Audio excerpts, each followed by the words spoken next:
Breaking news 16 YouTube channels పై నిషేధం.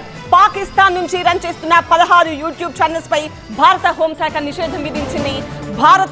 భారత సైన్యానికి భద్రతా సంస్థలకు వ్యతిరేకంగా రెచ్చగొట్టి తప్పుదోవ పట్టించే కథనాలు ప్రసారం చేస్తుండటంతో నిషేధం విధించినట్టు ప్రకటించింది కేంద్ర హోంశాఖ.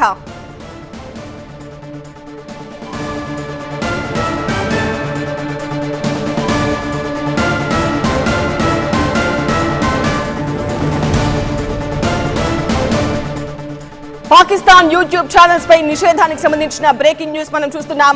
16 యూట్యూబ్ ఛానల్స్ పై నిషేధం విధించింది భారత హోంశాఖ. భారత్ అలాగే మన సైన్యం భద్రతా సంస్థలకు వ్యతిరేకంగా రెచ్చగొట్టే విధంగా తప్పుదోవ పట్టించే విధంగా రెగ్యులర్ గా కథనాలు ప్రసారం చేస్తుండటంతో కేంద్ర హోంశాఖ ఈ నిర్ణయం తీసుకుంది.